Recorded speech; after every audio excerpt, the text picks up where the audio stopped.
Hello, everybody, and welcome to Transformers Foundation 4th and last episode of the Truth Series, Season 1. And today we're gonna speak about regenerative agriculture in denim. I'm Transformers Foundation Intelligence Director, and I'm also the founder of a global community of cotton experts and storytelling platform called Cotton Diaries. So today's topic, as said, is regenerative agriculture in denim, and this session will be around an hour and 15. There will be a Q&A session at the end of the webinar, and my colleague here, Annie, who's heading our communications, will arrange that for us. So Annie, if you can please explain how it works. Of course. So we'll have 10 minutes at the end to answer as many audience questions as possible. So please submit your Q&As in the Q&A box, not the chat box, throughout the conversation, and we will do our best to get to all of them at the end. So I'll be back at the end. Thanks, Annie. So if you're here today, you probably, like me, have some unsolved questions about regenerative agriculture and how that plays a role in the denim industry, or maybe you're an expert tuning in to participate in our discussion and Q&A session. So for me and for many, this is, I'd say for everybody, it's a very complex and multifaceted topic. And we decided, obviously we have an hour and 15, so we can't talk about everything, but we decided to take an educational angle on it. So what is first regenerative agriculture, what it means for the denim industry and its supply chain. And also we wanted to unpack some of its promises for a future made of carbon positive textiles. So what I'm doing today is hoping that by the end, we'll clear some of this confusion around this topic, and we'll get closer, as every session that we've done about the truth is so getting closer to the truth. And here today with me, I have some of the best minds that have many, many years of experience working with farmers and or implementing regenerative practices. So we are honored to have you all here today. And I will let everybody, each of you, introduce yourselves. So if Danielle, you can start introducing yourself. Thank you, Marzia, and thank you everyone for having us here today. I'm honoured to be involved. I think I might start with that my passion has evolved from for sustainable supply chains as a natural progression from being a textile student to being a raw fibre producer, and seeing the good in agriculture and asking more, exploring more, and watching the mistruths that we see right now in clever marketing campaigns of brands. And I'm very passionate about the messages of these truth series and what we can bring together as a supply chain and the difference that we can make. So thank you. And thanks, we're so honored. Great minds. I mean, to have you tuning in from Australia and staying up late for this, it's such we're so grateful for that. So John, if you don't mind introducing yourself on the other side of the time zone. Hi, everyone. John Kemp, the founder of a company called Advancing Eco-Agriculture. I'm really passionate about having regenerative agriculture systems become the global mainstream in the next 20 years, where they become the status quo and the new conventional agriculture 2.0. And our pathway and the way that we have been bringing that about is to work directly with growers to help them transition to regenerative agriculture practices. And our marketing message is very straightforward. We help you make more money and be more profitable by managing plant nutrition differently than the way you're managing it right now. So our success has come about as a result of helping growers increase their profitability and performance through regenerative practices. And we've been having lots of fun working with cotton. Great. And you also are the host of the Regenerative Agriculture podcast. Yeah? Podcast and founded kindharvest.ag and just have lots of fun every day. Great. Roian, please. Yeah, my pleasure to be here. I'm Roian Atwood. I'm Senior Director of our Global Sustainable Business Team at Kontoor Brands, and we're Lee and Wrangler.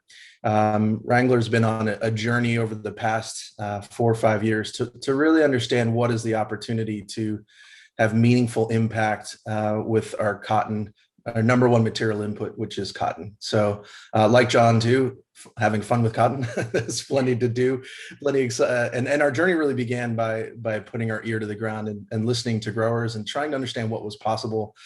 And really this evolution of thinking differently about our land and our soil from like a macro chemistry perspective of nitrogen, phosphorus, and potassium to a living biological community that has so much to offer, not just a farmer, but the ripple effects into the world and what that means when soil is maintained with a certain amount of integrity and vision for a long-lasting future. Great, thank you so much, Roy. I'm so grateful to have all of you here. And so since this session, I mentioned before, was quite hard to navigate through all the time zones and the experts that we could bring in. So what we did, we arranged a few other experts to join this conversation, whether it was pre-recorded or post-recorded. So before we start and dive in into this topic live with all of you, we caught up with Rebecca Burgess from Fibershed, and we pre-recorded an introduction to this topic. So Joanne, if you can play that, would be great. So we'll start with a video that was pre-recorded.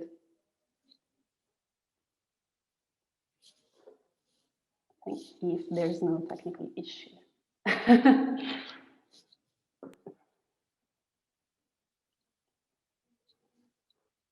So thanks, Rebecca, for giving us a little bit of an introduction around regenerative agriculture.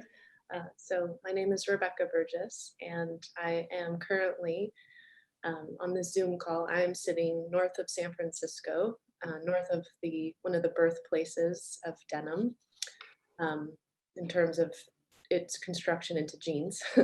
And my work at Fibershed, I'm the executive director and founder of an organization that's focused on the idea of regionalizing parts of the supply chain that tether to our farms and ranches in our California, North Central California landscape. So we cover 51 counties in California, and our model is really soil to soil. So the idea of we grow it, we process it, we wear it, and then we devise our own end-of-life strategies, all within a region.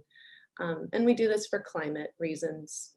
So that's our work, and it has a lot to do with regional economic development, regenerative agriculture, which we call carbon farming. Regenerative agriculture is kind of a broad term. But the first question for us is, what is the definition, I do like this, of regenerative agriculture? It started to grow in definition, but I continue to really like to, because it helps me focus, I like to focus on the idea of it being the rebuilding of the soil ecology. And the way that I've thought about doing that through my teachers, like Dr. Jeff Creek, a rangeland ecologist who's worked in this community for decades, is that we really need to build the lost carbon stocks in these soils. And through biogeochemists that we've worked with at UC Berkeley, we've seen the loss of carbon in the soils in our grazed systems. At least half of the carbon has been released through many means and situations and practices. And in our croplands, it differs, but far lower far lower rates of or percentages of carbon than we would have seen at the point of colonization. Farmland that might have had 12% soil organic matter now down to maybe less than 1%.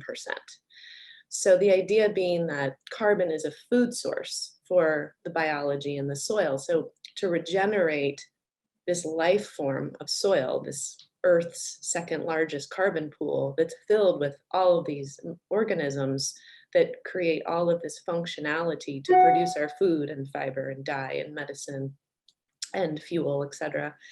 That biology needs to be healthy, diverse, and abundant. And without the food, without the carbon, the system doesn't work. It's a fuel. So regenerative ag is really about, from my focal point area, it's about returning these lost carbon stocks and returning the feed for this biology to enhance its populations and its dynamic ecology. So I focus there. And then and so how does all of these applies to the textile industry? Cotton is a carbohydrate. It's carbon and water. It's made from atmospheric carbon and water that the ground has been holding, and it creates itself based on a set of complex reactions due to the biology in that soil. So it has to be, to get healthy cotton and healthy land, you need to think about the agricultural system. And then the materials we wear less, like wool, 2% of the global fiber volume that we wear is wool.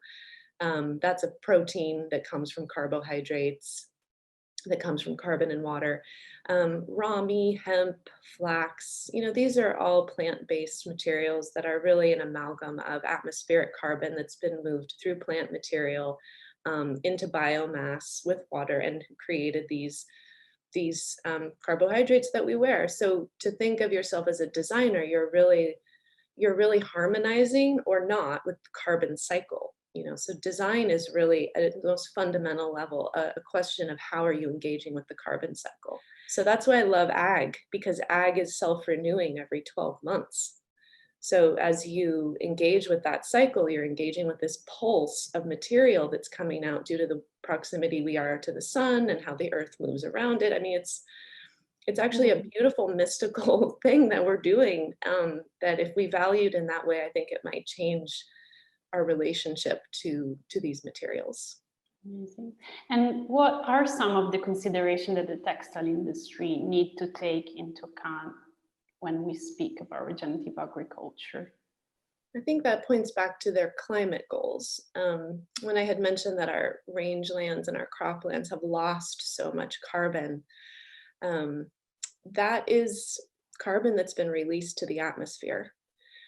So if we're thinking about we call it the legacy load of carbon in the atmosphere, if you look at how we're going to stabilize our climate or return, if we dare to really go to the goal of returning ourselves into a climate that's more predictable, that can sustain us on this planet, we need to remove the legacy load of CO2 in the atmosphere. And that's just essentially what we have to, and the way to do that, you cannot do that through just an emissions reduction scenario alone, meaning smokestacks, tailpipes, all of that obviously has to hit neutrality, meaning, we can't be releasing more than, has to be net zero. But with the soil carbon pool, which is not a mechanical system, it's not a smokestack, it's not a tailpipe, it's a biological system. The soil carbon pool has the ability to do something different, not become carbon neutral, but actually become a net sink, meaning it could pull more carbon functionally down than it's emitting. That's definitely possible. And there are farms doing that work. They are taking more carbon in than they are emitting within the farm gate. So ostensibly, we have so much carbon to remove from the atmosphere. I'm a little on the fence with this idea that we would use the carbon in the soil that we're sequestering as an offset, because we have to do both. We really need this energy neutrality on the emission side for the milling systems and the transportation, plus we need to pull it all into the ground to have even a 50% chance of making the 1.5 degree pathway, which I think the industry needs to totally reevaluate its sustainability frameworks. And take carbon cycling seriously, because if they don't, they're not honoring the reality of the planet.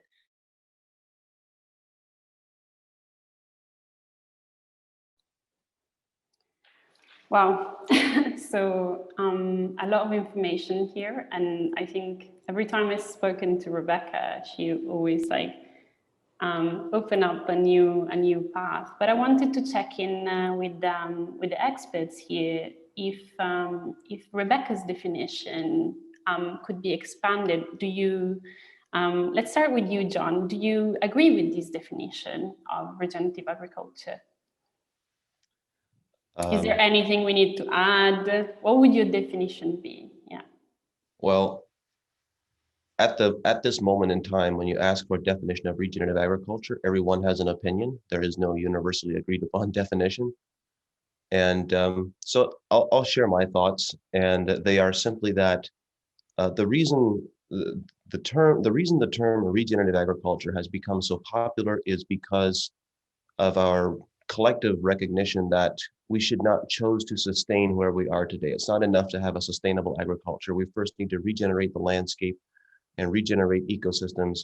And only at a much higher plateau of performance can we have a conversation about sustainability.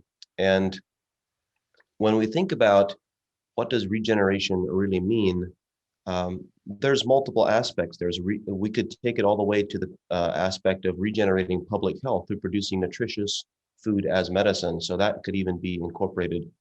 But when we look at it in the agricultural landscape, fundamentally, we're talking about regenerating the carbon cycle, regenerating photosynthesis. And there's one key aspect that I'll add here.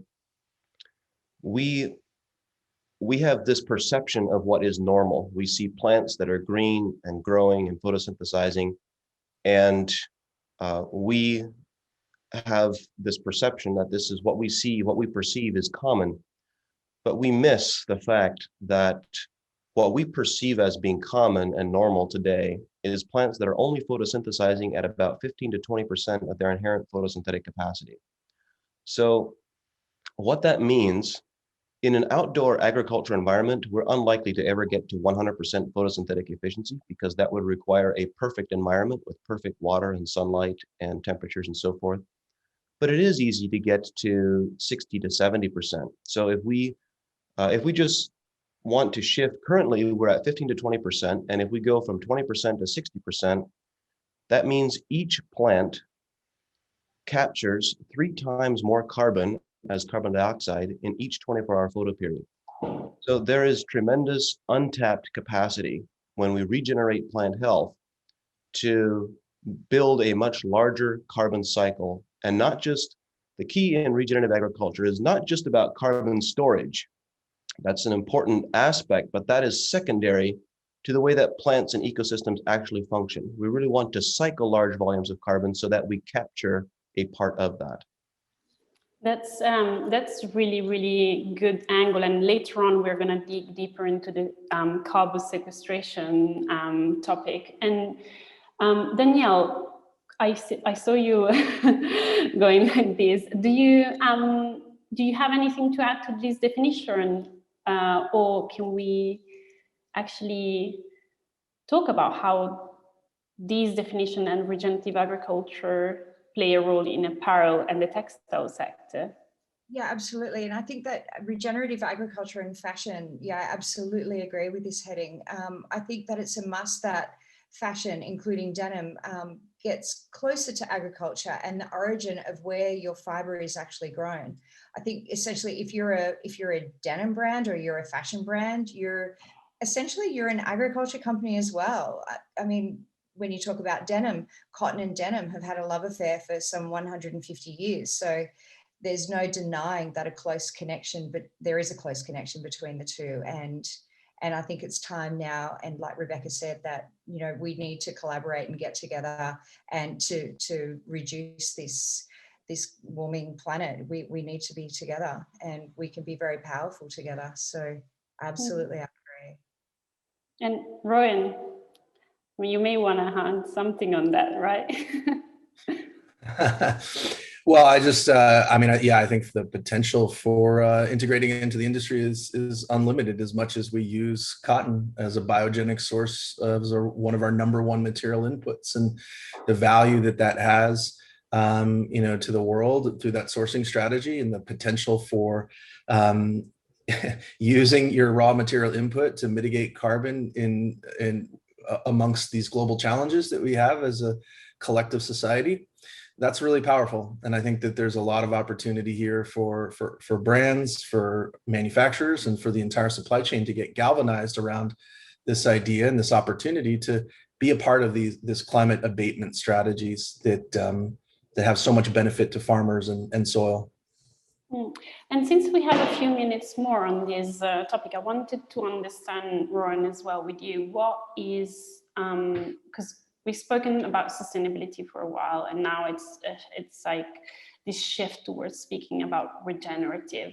how do you see that in fashion? Because John mentioned it on the agricultural level, but how's that? How is that? Meaning, much to John's comments and even some of Rebecca's comments, that the definition varies and is different between who you talk to, and there's still an emerging understanding. But and I think it's true, right? It's the word regenerative can be applied to many different things, business models, nutrition, and in this case, soils. And I think that let's take off our rose-colored glasses for a minute and realize that it's not. This is new and novel from the standpoint of, I think the supply chain is learning about the opportunity relatively for the first time. And, while there's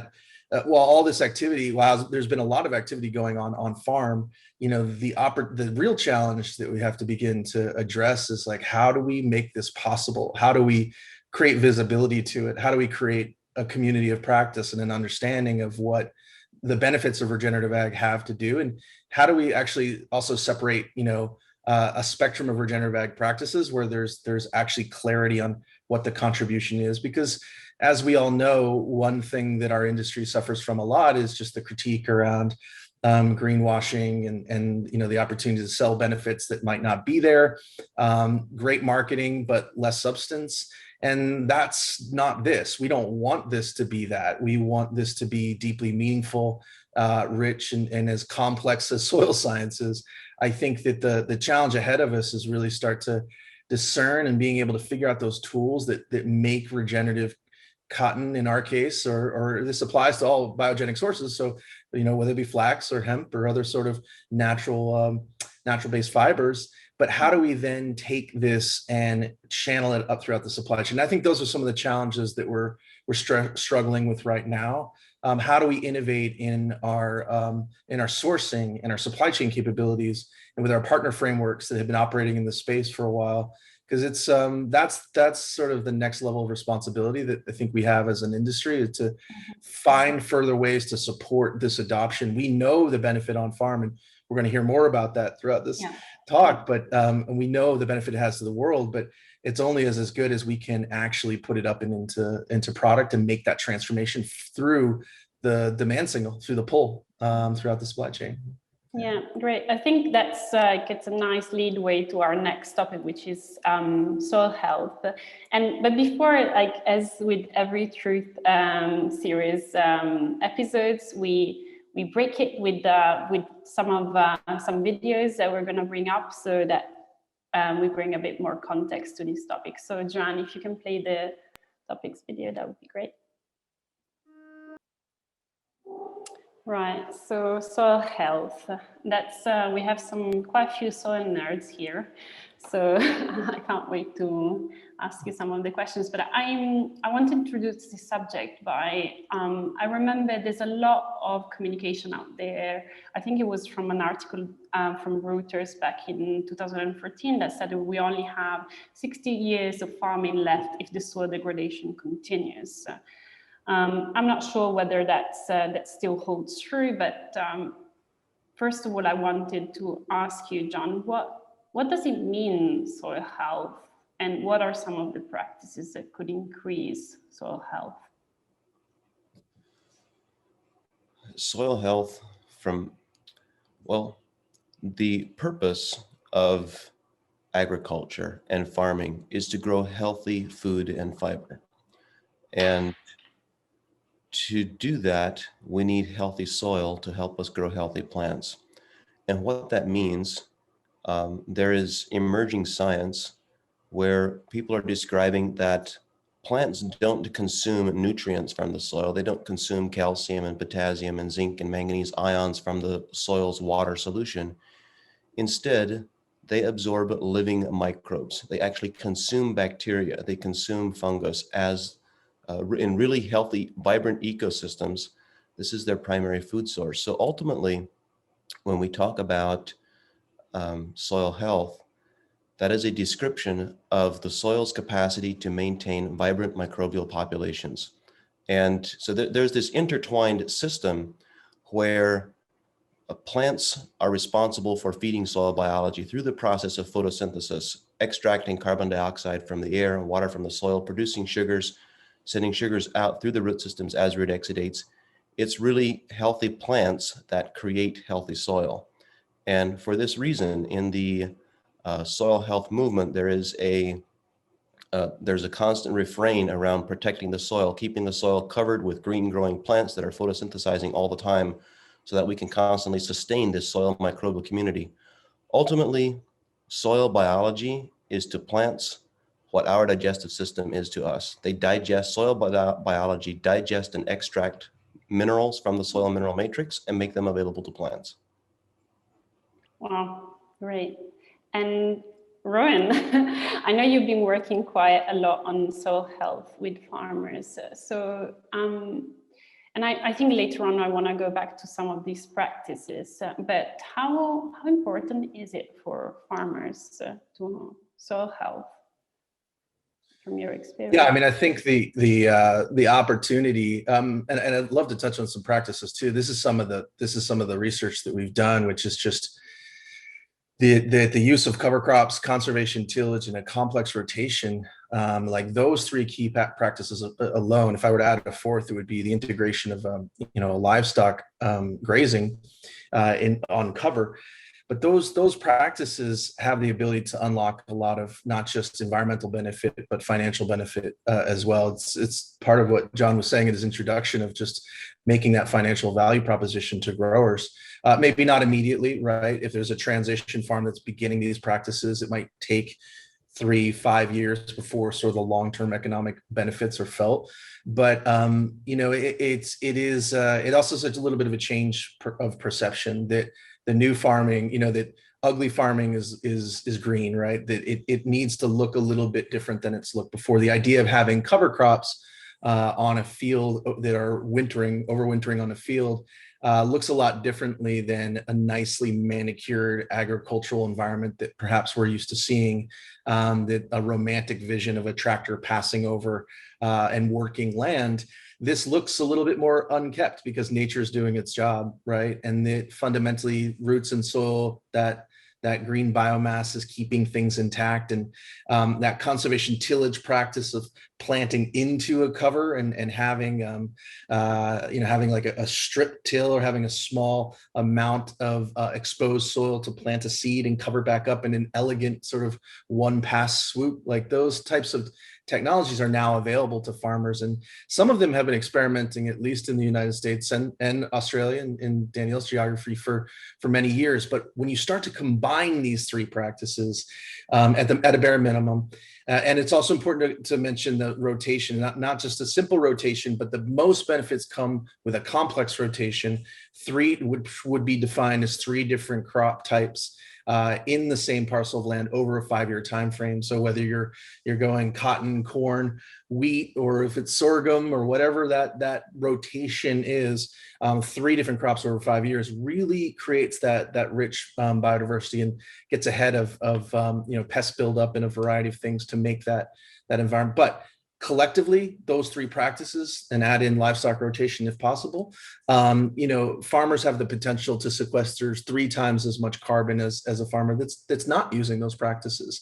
That the cumulative benefit for carbon sequestration, but also for water infiltration and for water retention exist in a way that makes these farms more resilient. And I think that it speaks a little bit to your question is there is an opportunity to mitigate risk, farmer risk from drought, right? That's the water retention piece.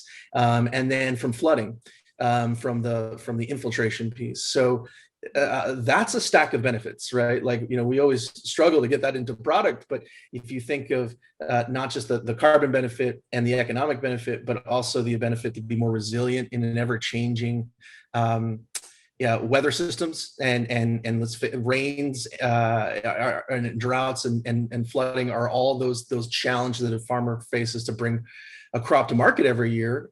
So if they can hedge their bets and have that extra insurance that somehow this is going to be a more successful crop because they're committed to a series of land stewardship practices, a series of these regenerative practices, then that makes them ultimately more successful in their primary vocation of farming, while also, contributing to solving for other issues like climate. Yeah, and Danielle, we only have a minute left on this topic that I wish we had 3 hours at least for, because I think it's so broad. But do you want to add from the Australian farmers' perspective, how important is it? Well, from an Australian perspective, Australia is often struck in drought, and we've got very dry conditions over here. So we must remain vigilant and keep the balance in our soils and try not to lose that top layer to harsh conditions or winds. Soil is our lifeblood, and it's our economic value. So essentially, that biodiversity is key for us. And we need to keep our soil alive, and that's exactly what we try and do with, stimulating our soils with moist cover crops, stubble, using regenerative techniques that are with technology. We understand everything that's going on in our paddocks with our plants. We understand when it needs water. We're massive on our technology. And for that reason, we've been able to keep that biodiversity and our soils active through some of the harshest conditions.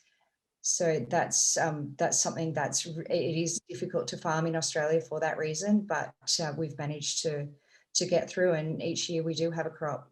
Yeah. Some years better than others. Yeah.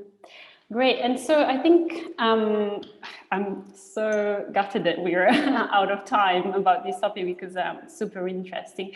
But I wanted to go deeper, as you mentioned a lot, carbon sequestration, restoring the carbon cycle, onto our next topic, which is carbon sequestration. So Joanne, if you can introduce us the video. The big question is, where do we put this excess carbon to get this cycle back into balance? It's the soil. Plants, with sunlight and water, perform photosynthesis. They pull in carbon from the air and turn it into carbohydrates, sugars. Then they pump some of those sugars down through their roots to feed microorganisms who use that carbon to build soil. Voila, carbon moved. Plants pump it in, and soil stores it. Nature's living technology is amazing. Scientists have recently discovered that applying a thin layer of compost sets up an ongoing positive feedback loop that brings more and more carbon into the soil each year. In concert with other regenerative practices like not tilling the soil, planting trees, cover crops, and planned grazing, we can build and retain gigatons of soil carbon. This is carbon farming. This is regenerative agriculture. And there is nothing more powerful than an idea whose time has come. Unlike more carbon in the atmosphere, more carbon in the ground is good for us. It makes healthy soil, which is nutrient rich, full of life, and holds way more water. This means more nutritious food and crops that are more resilient in the face of drought. That's good news for farmers, families, and everyone that eats. Remember this: the way we grow our food, fiber, and fuel either puts carbon up into the atmosphere or it pulls it down into the ground. The regeneration of soil is the task of our generation. Our health, the health of our soils, and the health of our planet are one and the same. Right. I wish I had that charm of, wow. John, to you, how carbon sequestration work? Just briefly, or? Briefly, yes. And I would like to go back to a point that I made earlier. This brief clip described carbon sequestration kind of as a one-directional arrow moving from the atmosphere down into the soil. But if we really want to regenerate soil and grow amazing crops, then this is really a cycle where the soil also releases carbon back into the atmosphere through biology, respiring, and breathing. And ultimately, that is where plants should get a lot of their carbon dioxide from, is from microbial respiration. So the key point is that this is a cycle, and it should be our purpose, our task as land managers, as farm managers, to increase the volume of this cycle, because the more we increase the volume of the cycle, then it is true that we also sequester more of it. So from an overarching perspective, I would suggest we not take too narrow a focus and look purely at sequestration. Yeah, I think that's a very important point. I think it was mentioned by Rebecca in the introduction. It's not just the carbon sink that we need to consider. It's the whole cycle. And I think some of you can resonate with the circular economy. It doesn't only take a mechanical approach, it can also take a biological approach. But I wanted to come to Danielle here, and because I know you've been working a lot on carbon positive cotton. So what is it? So carbon positive cotton is really a cropping system that accumulates more carbon than it emits. Basic. So the cotton's grown in the soil that's acting as a giant carbon sink, as we've mentioned before. So that's drawing the CO2 from the atmosphere. And our philosophy is, the soil is actually one of the largest carbon sinks in the world that we actually, as humankind, actually have control over. So, cotton or other fiber crops which are grown in carbon sequestering soil is so instrumental to fight climate change. So if we can collaboratively make this work together, I think that fashion can really make a big difference and we can be quite dynamic in this conversation.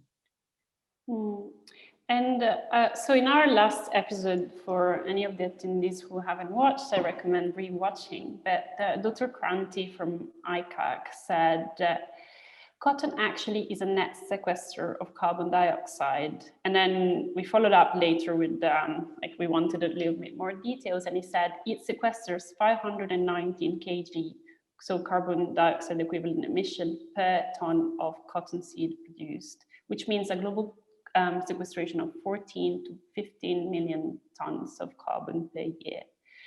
Roian, so on knowing all of this, what is this carbon sequestration potential actually of the denim industry, if you calculate it, if not of the fashion industry? Can we unpack and clear the confusion around that? Because there's a lot of different claims around regenerative and carbon sequestration potential. So I wonder if you had some. So you gave me the math problem? Yes, yeah, just kidding. Throwing it there. No. So that's a great exercise. And I think that to your point, so that's, and I'm not going to argue with the ICAC statistic, but I think that it's a little bit more complex than that, right? Because whenever we measure anything, and measurement science is a skill set in its own vein, right? Life cycle assessment, there's a whole community of practice, there's a whole trade group that argues about the minutia of end-of-life scenarios and just the way that we calculate things when we talk about tabulation. And I think that, I think that maybe some of the statistics are true and accurate if we're looking at isolation and just that one photosynthetic contribution and the efforts that it has in isolation as photosynthesis. But we have to take into account all farm practice, the carbon, embedded carbon consequences of various different choices around inputs on farm, number of tractor passes. That's a great statistic right there in terms of how efficient a farm, how many tractor passes are going across the field every year. Is it 1.75 or is it 30? Because that number varies greatly upon where you're talking about in geography.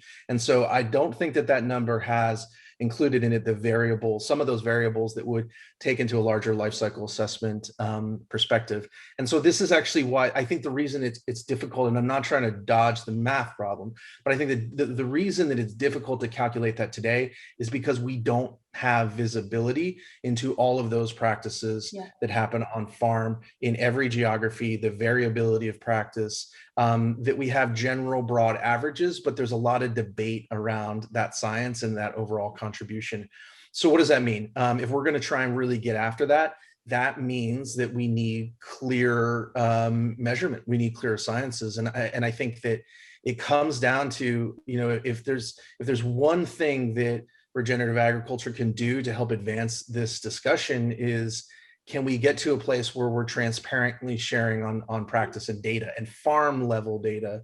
And I know we might want to get into this later, but I think that that's one of the we can't expect innovation to happen in .com on farm and then not happen in supply chain, right? Like there's this need to want to be able to see the visibility of the true impact of that particular cotton source and see the connectivity with how it rolls up and into product. And I think that the more transparency we have on data, the more that we move to outcomes-based practice, the more that we'll be able to answer that question. Because today it does feel a little bit like fighting with facts, right? I think that there is, depending upon how you scope your boundaries around, you know, your life cycle assessment or the different variables within that study, you're going to come out with vastly different results. I mean, I'm super appreciative of Danielle's work and the work that they've done at Sundown Farms, because I think they've done a really good job to be transparent with that information. And I know that the Soil Health Institute had a chance to review some of that science and provide feedback and you know, gave it an A+ for sort of the amount of transparency that was being shared.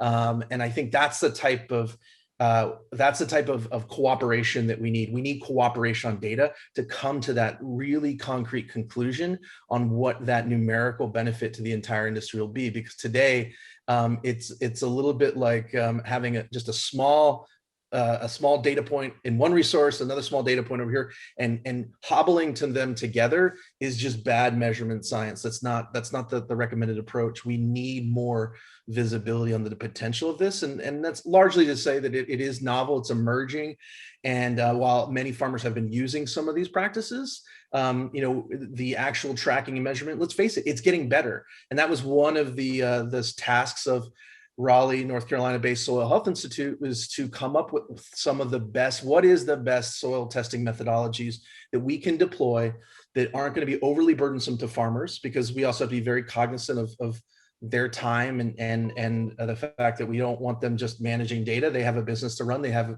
a farm operation to run. They have to be doing their thing. But what is that best practice? Because when a farmer gets a soil test report from one lab in one agency and a different soil test report from a different agency, and they conflict on the prescription with which they should apply, it kind of creates a discord in terms of management practices and them knowing what to do. And this is a true story of cotton growers that have had difficulty working with one soil lab to the next. And some of that reconciliation is happening right now. And I'm excited there's going to be more announcements in March about the reconciliation of those measurement science, so that those prescriptions can get tighter. And so that hopefully in the future, that data will be more solid, so we can really feel confident in those results. But today it's a little bit squishy. When I shared a farmer using those 3 practices can sequester 3 times as much carbon as a grower who is not. That was based upon a literature review of 143 of the best published science on the topic at the time. And as we know, I said at the time, it's now 2 years later, and there's more science that comes out. We have to constantly be reevaluating and understanding it. And I think the answer will come. I hope it comes shortly. But for all the reasons we've stated, we know the opportunity is huge. We know the opportunity is very meaningful. And so we just need to have the data science catch up to a point where we can have conclusive results. I think so. Just we run over time because this topic is so dense, and we wanted to dedicate probably in season 2 of our Truth series a full session about carbon. So sign up to the next. But we need to move on. John, is it very short? You wanted to add something? Yeah. I wanted to add to your excellent comments earlier.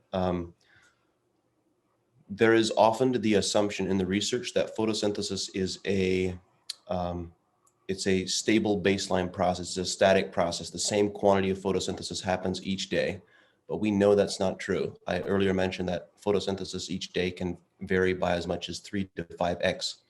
And so that is something that plant health, the contribution of healthy plants and their capacity to photosynthesize hasn't historically been considered. And it's possible to sequester much more carbon than I think is commonly anticipated or expected, because the existing literature doesn't consider plant health in the research.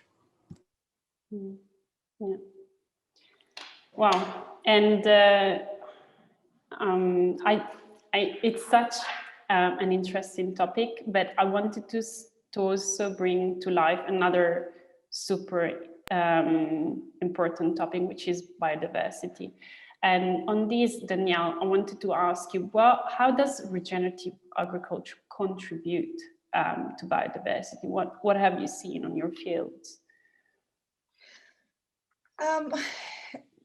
I think what's important also is just to boil down the word regenerative, and basically it's improvement. So what we've seen are and I'll go back to soil carbon levels over the last, from 2013 to 2017, we've taken our soil carbon levels from 0.3 to 0.7, where, again, like I mentioned earlier, we've got low moisture levels, we're a dry continent. So the sound practices promoting improvement of our natural capital, and essentially, our biodiversity in our land improves, our soil is rich in natural nutrients. So all of this does start with the diversity in our soil. So we have to keep that. And when we lose the diversity in our soil, there's no life. We've got no organisms left in, and as we said earlier, that the coexistence is essential in the soil. Without that coexistence, our soil dies. So we keep that with our crops being healthy, with healthy soil. We create healthy crops create healthy soil. So it's that natural capital stays sufficient and doesn't spiral down into an economic loss, which can be quite large when you've got large-scale broadacre farming. So I think that, and then just to go back to the soil carbon, I don't mean to go back, but when we're talking about all of those key indicators with our carbon scores, I think it's important that we layer this with any of our above ground emissions and take into account all of our other inputs that we're putting into our farm, with less diesel use, with, when you're doing less passes through your fields, you're using less diesel with your tractors, and all of your other efficient farming practices, it all just seems to flow smoothly. So I think that's what regenerative ends up becoming. We've taken into account, we've done a lot of research and development on different planting techniques, different spacing within our plants, different rows, giving the plants more space, more sunlight. And yeah, we're very fortunate in Australia where we have a lot of collaborative research and development with government-backed. We're not a subsidised country, but we have great backing with government subsidies on research and development, and that has been a massive play for our farm, and we have open arms to that quite often. And so, John, to you, what are the risks that we can? I think you touched on briefly before, and I wanted then to move on to the next subject. But briefly, what are the risks of losing this biodiversity that we're talking about in the soil and also above? Well, if I'm understanding your question correctly, the way that I would respond to that is that our mainstream agricultural practices over the last 7 or 8 decades, in particular, since the Green Revolution, have accelerated our loss of biodiversity. And so the emphasis of regenerative agriculture is to reclaim that and to essentially to regenerate that. So we know that with all of the insect populations and bird populations and soil biology populations that have been degraded and that have been lost, we have very degraded ecosystems, that then of course increases the need for pesticide applications because we have increasing disease susceptibility and increasing insect susceptibility. And the good news within all this, I'm always amazed and surprised at the incredible resilience of these ecosystems and how quickly they regenerate when we begin managing them well. There's a lot of hope and a lot of opportunity.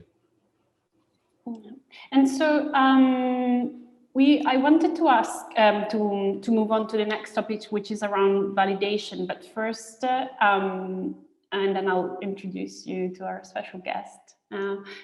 John, if you want to play the video about regenerative,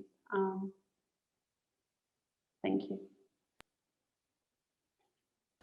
The modern agricultural system is broken. Before the Industrial Revolution, the soil we used to grow food and clothing was able to draw down carbon from our atmosphere. But modern practices like deep tilling and the use of harmful chemicals has turned our soil into useless dirt, and it can no longer draw down carbon like it should. Now, up to 1/3 of global carbon emissions are attributed to the agricultural sector alone. Here in the southwestern part of Turkey, home to over 7,000 cotton farmers, the adverse impact of the modern agricultural system is felt. But there's a growing movement to turn it all around. Merhabayın, benim ismim Ömer, pamuk çiftçisiyim. It's a movement to reintroduce a form of agriculture that supports healthy soil, a form that can draw carbon back down from the atmosphere and reverse climate change. It's called regenerative agriculture, and it's all about limiting soil disturbance and promoting the growth and protection of diverse organic matter in the soil. It looks like this: cover crop planting, no deep tilling, integrated pest management, composting, perennial planting, and more. By supporting this movement and implementing regenerative farming practices, we can turn our agricultural system into a force for good. So this Black Friday, Organic Basics is partnering with WWF to give direct support to farmers who want to make the switch to regenerative cotton. Our goal? Help them convert 30,000 square meters of cotton farmland.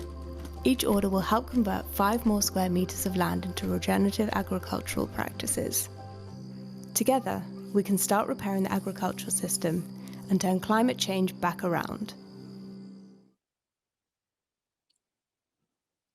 So I wanted to introduce you, if the connection allows us. Yes, because today Gocke has had a storm problem where she's based in Izmir. Gocke, if you want to introduce yourself, you've been leading this project with Regenerative Basics, the Organic Basics. So. Yeah. Thank you. Hi everyone, this is Gocke. I studied landscape architecture as a bachelor degree and did my master's on urban policy planning and local governments. But then I found myself really more interested in rural areas instead of urban areas. And then I'm also a graduate student of Dr. Elaine Ingham's Soil Food Web School, and a big fan of soil microbes, of course. And I started to work with WWF Turkey in 2018 as Better Cotton Project Implementing Manager. And now, parallel to that, now I'm also co-coordinating the regenerative cotton projects in Büyük Menderes River Basin in Turkey. So we're having fun with cotton too, I guess. So, the question that I wanted to pose to you, since, I mean, there's a quite big confusion around organic, regenerative, sustainable, etc. But is it possible to certify regenerative agriculture? Since we thought that the definition is still not very defined. Yeah, I mean, we can call many practices as regenerative practices, but when it comes to certification, yes, and there's an institution for that, and a very deliberate standard system, actually. Regenerative Organic Alliance is taking the lead, and there's a comprehensive work behind it together with their allies. So they are actually a non-profit, and they oversee the Regenerative Organic Certify program, and also continues to review their documents, update their documents and guidelines. And I think this is the best part of it, because while we're working with nature, we cannot really have definite context, and as you measure the progress with your certain practices, then you can change your documentation and requirements accordingly, having benefit from the best practices. So yes, they are working on that, and they're also approving certifying bodies like EcoCert, MyCert, quality certification. And these approved certifying bodies are responsible for the audits. But to have a regenerative organic certification, you have to have some baseline, such as you have to have a USDA organic certification already, or an international standard recognized as equivalent by a national organic program. And also you need to have a certification for animal welfare if your operations sell animal products. And another pillar is the social fairness, like fair trade, fair for life, that sort of social certification systems. So your program works, it couples regenerative agriculture practices with organic certification, but Roian, I wanted to ask you actually, because I know that you haven't worked quite that way. So what, can regenerative agriculture also not be organic certified? How does that work? Yeah, it depends on who you talk to. I think that there are different schools of thought, and I think so. Let's backing up one step. I mean, what is a certification, right? A certification is a methodology to improve and ensure that these practices were conducted and to sort of get to the results that we want to see.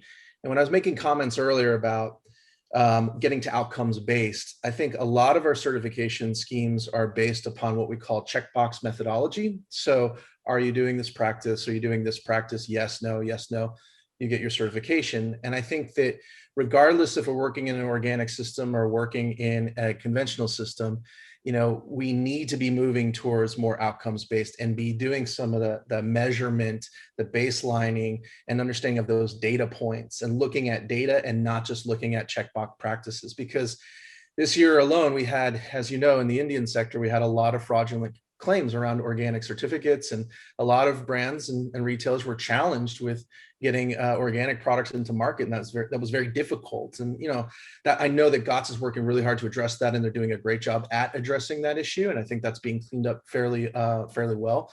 But I believe that the regenerative agriculture has the opportunity to bring together conventional and organic like it never has been before, right? Some of these key practices that we've seen are coming from there's contributions on both sides, right? So the use of no-till technology, the use of conservation tills, cover crops, that's been pioneered, at least in the United States, with US growers by conventional growers, not necessarily by organic growers.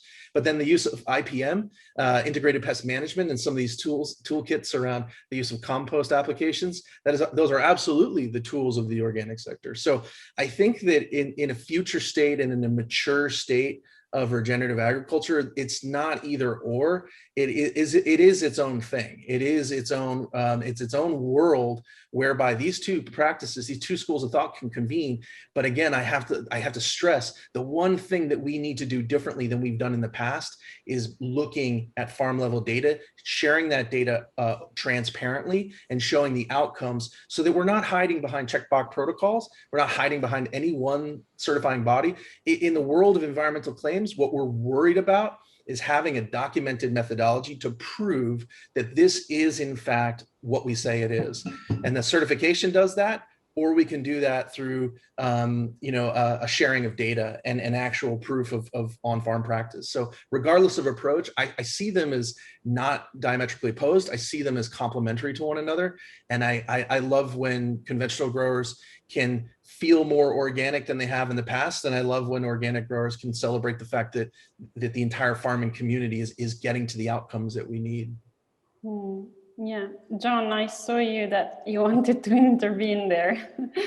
Well, I was just endorsing what Roian was describing, because when we look at what are our goals from a really big picture perspective, I believe our goals should be that we want all of agriculture to adopt regenerative agriculture practices. And to accomplish that, we need to be inclusive. We need to bring in the farmers that are perhaps very mainstream, that are just beginning the transition of going down this pathway. And so I have significant reservations that a certification is binary. You're in or you're out, and it excludes large number of people, particularly if you also layer in organic certification.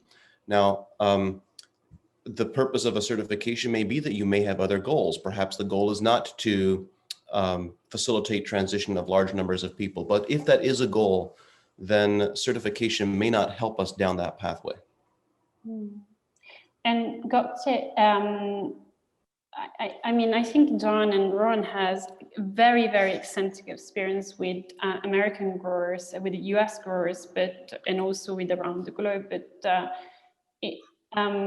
have you found that also that binary certification maybe a barrier to adoption for certain farmers in Turkey? I'm sorry, I didn't get the question, I think. So is organic certification a barrier for certain growers in Turkey for the adoption? I think yes. So, and that's why we have two different approaches in Büyük Menderes River Basin. We are working with conventional cotton farmers for adopting regenerative practices. And the project with Organic Basics is just with the organic growers. So we don't want this organic certification system to be any barrier for the farmers for going more beyond, these practices. So that's why we are going from two different pillars, like one with the certification and alignment process, and the other one is just adopting them.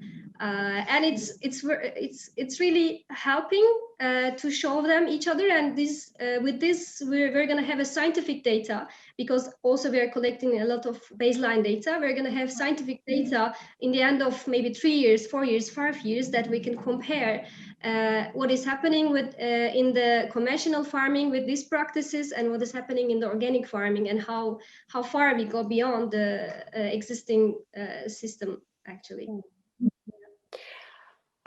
We are coming to the end of our session, and but I wanted and then we move on to the Q&A. I just wanted to say that this is a very dense topic, and I'm so sorry if we've given such short amount of time to these amazing experts. I feel a bit guilty, but I still want to ask you, each one of you, some conclusions. So what is the future of regenerative agriculture in the denim industry in one sentence, if you can?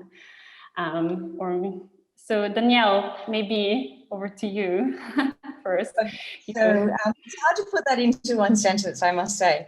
I think to lower our impacts on the environment, our messages need to be heard and communicated so clearly and concisely. We have to be very careful on the misuse of the word regenerative. We've seen words that have been misused over the years that have diluted our conversations. So, but I think that if we can communicate this clearly and concisely, and it can only be done with quantified metrics. Otherwise, I think what happens is that the message becomes very fuzzy.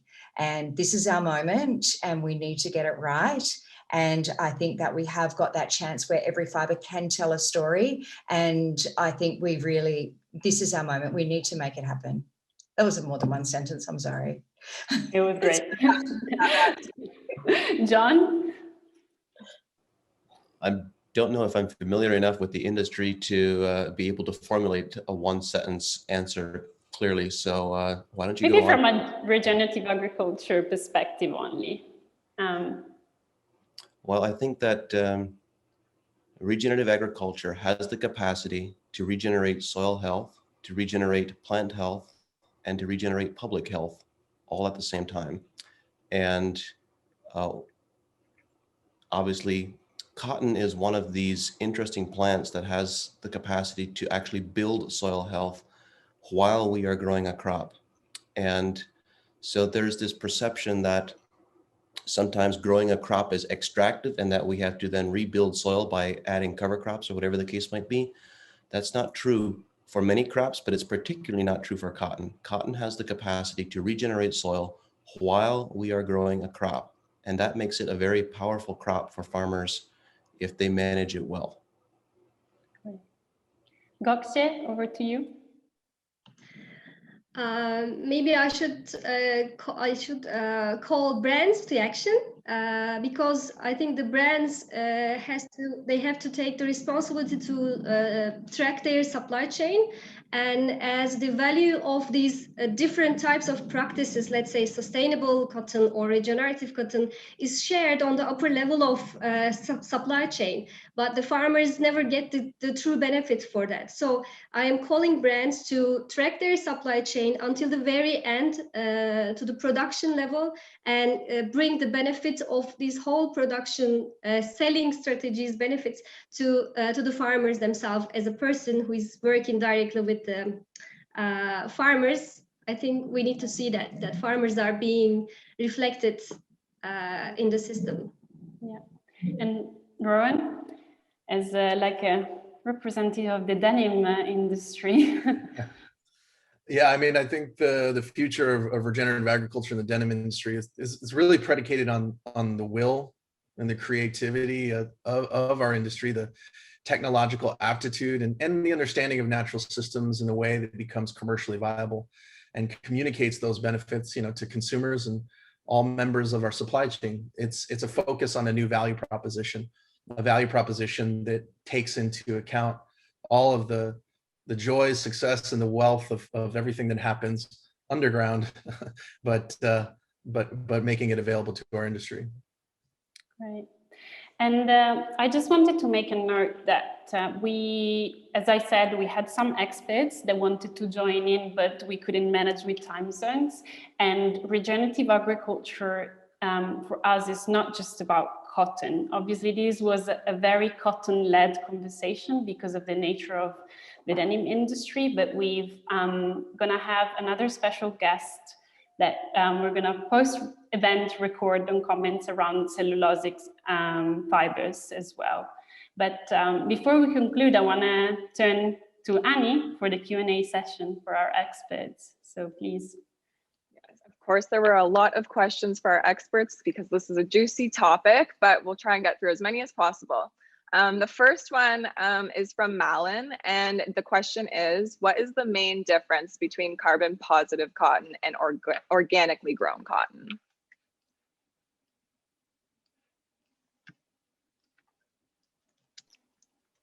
Who wants to take that one?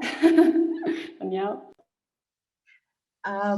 Yeah, I think that, well, at the end of the day, there is no difference. If you're sequestering carbon, you're carbon positive. If your soil data is not showing improvement, you're not in a regenerative state. So there's no difference. There is no difference.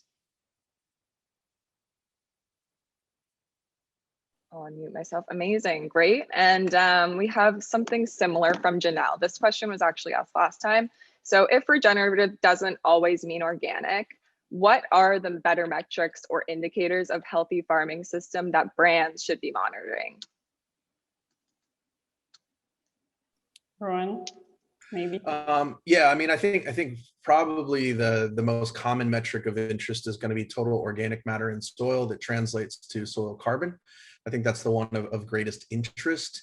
I mentioned, and I would say stay tuned, because that's also some of the conclusions that the Soil Health Institute is going to have in the months of March. I guess I don't want to tie a date to April, but they're looking at the 30 different sort of metrics for soil health and saying, hey, these are the ones that we really should be focused on as a best community of practice. There's a lot of sophistication around that. For example, there's the CO2 carbon flush method, right? Which measures, you put CO2 underneath a block of soil and you measure how much comes out the top, which shows you the porousness and is a direct correlation to earthworm activities and microbiological activity.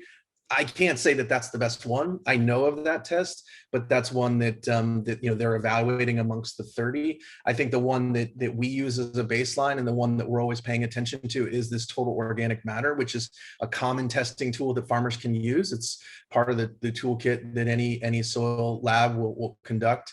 And the connection between total organic matter and soil carbon is well known. And those tools are changing too. Like I know right now, they're advancing a handheld device to get to soil carbon measurement faster, total organic matter faster. So you don't have to involve a lab, but you could literally do it with, it's not an iPhone, it's more like a drill, but so you can do it directly. So it's still evolving, but I would put my focus on that one metric, if nothing else.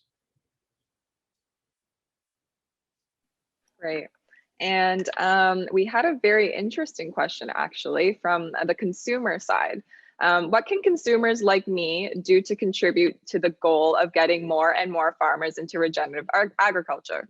Where to invest even money in education for farmers? This is from Carlota. Who wants to take that one? It's not an easy one, is it? It's always the role of the consumers, right? It's our constant debate. Anyone has ideas?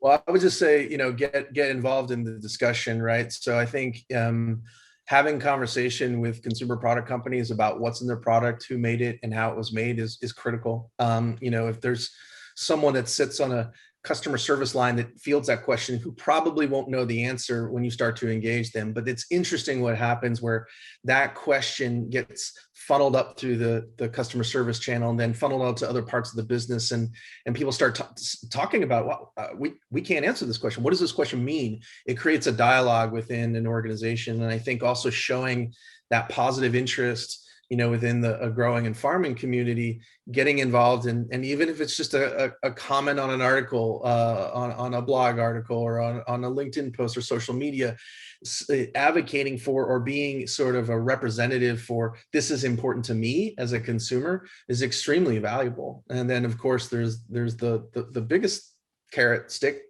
scenario, which is vote with your dollar. And if you see something that really motivates you, then put your purchase power there. But and I know that's hard in a landscape of ever defining, terminology and all that's coming out, but just know that, there are certain people, this community right here that's talking specifically and beyond that are taking this seriously and trying to make strides. So I guess it's just get engaged and really vocalize your perspective and your support. And that goes a long way.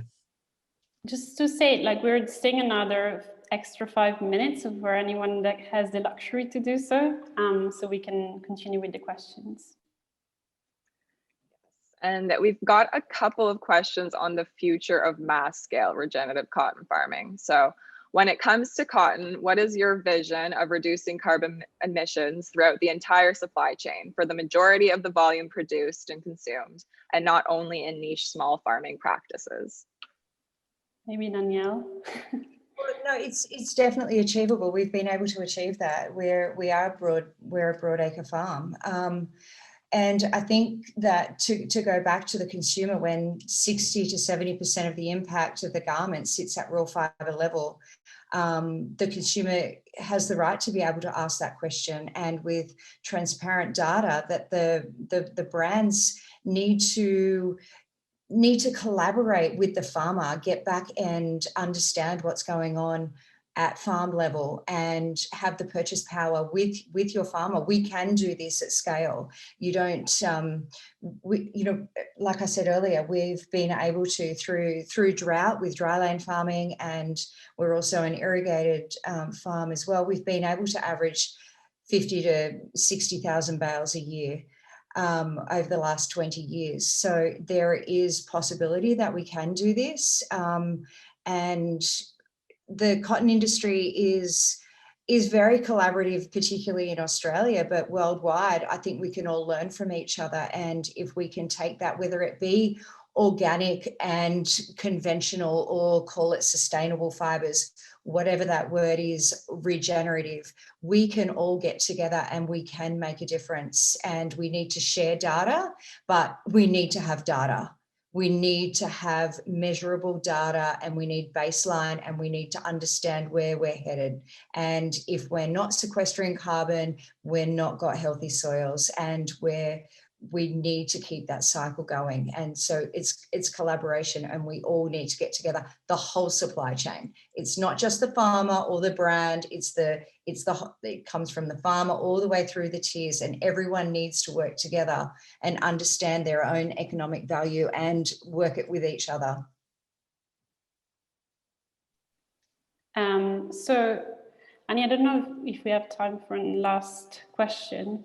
I think we have time for one more question. So this one's from Damien. While most definitions seem to revolve around the carbon cycle, can regenerative agriculture ever be compatible with the use of synthetic and fertilizer, on which most of contemporary conventional agriculture largely relies on? John? Regenerative agriculture is a journey, not a destination. And on the beginning steps of that journey, when we begin transitioning soils that have been really damaged and really compromised, then there may be a time and a place where the use of synthetic nitrogen is appropriate to help facilitate that transition. Ultimately, over time, the goal is to develop soil biology to such a degree that it can supply all of the crop's nitrogen requirements and that there is no need for continued synthetic nitrogen applications. But that transition may take time. It might take on really compromised soils and degraded soils. It might take a decade, or if transition is really rapid and things go really well, it might only take 2 or 3 years. So from my perspective, it is a useful tool during the transition. The goal is to get to a place where we are not dependent on it and no longer require it, but where it can help us through the transition. I can add a comment here, maybe.